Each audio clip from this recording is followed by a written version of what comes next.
Welcome to Family Thread, Designing Connection by Alexis Williams. Let me introduce you to my family. We're blended, bold, and spread out from Arizona to Spain.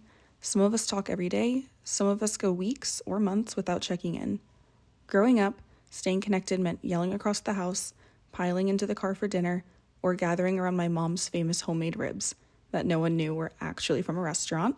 But as we've grown up, moved out, and built our own lives, those touch points have faded. So I started to wonder, in a world where everyone is just one tap away, why does staying connected feel so hard?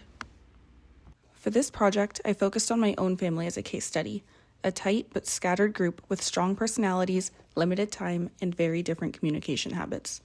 Through interviews and reflection, one insight kept coming up. We all wanted to feel closer, but there was no shared low-effort space for that closeness to show up consistently. Not everyone wants scheduled FaceTime calls or long phone combos. We needed something simple, fun, and emotionally warm.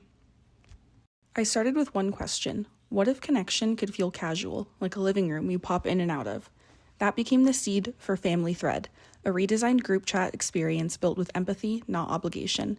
I created a prototype using Canva, a short slide deck with mock text conversations, sample weekly starters, and a few layout ideas that emphasized emotional warmth over structure. I didn't want it to feel like a class assignment. I wanted it to feel like home. I tested my prototype with my boyfriend Tommy, who's new to the family, and my younger brother Jimmy, who lives in Spain. Tommy liked the idea right away and said he'd use it mostly for funny updates and checking in. Jimmy had great insights. He said structured messages might not land well with our group, and that in reality, our family's love language is photos and jokes. They both agreed the idea had potential, but only if it felt natural and didn't become another obligation. Originally, I called the idea support jar, inspired by the concept of a gratitude jar, but the feedback made it clear that felt way too formal for us. So I pivoted.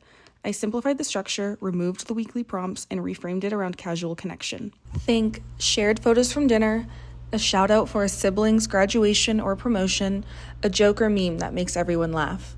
The heart of the idea stayed the same, helping our family feel close, but the execution became much more human and much more us. Design thinking taught me to center the user, and this time, the users were people I love.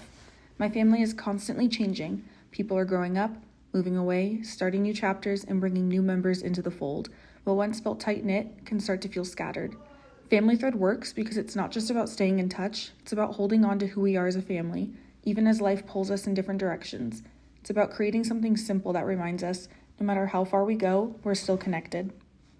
This project followed the full design thinking process. Empathize, I listened to real feedback from my family. Define, we needed something casual, consistent, and warm.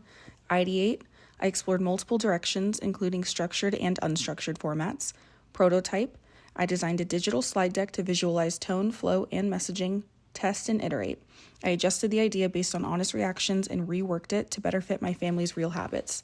It reminded me that design doesn't always mean apps or products. Sometimes it's about creating emotional space. My name is Alexis Williams, and Family Thread is a love letter to my family, and an example of how storytelling and design thinking can come together to solve everyday problems. Whether it's a community you're born into or one you build yourself, connection is always worth designing for. Thank you.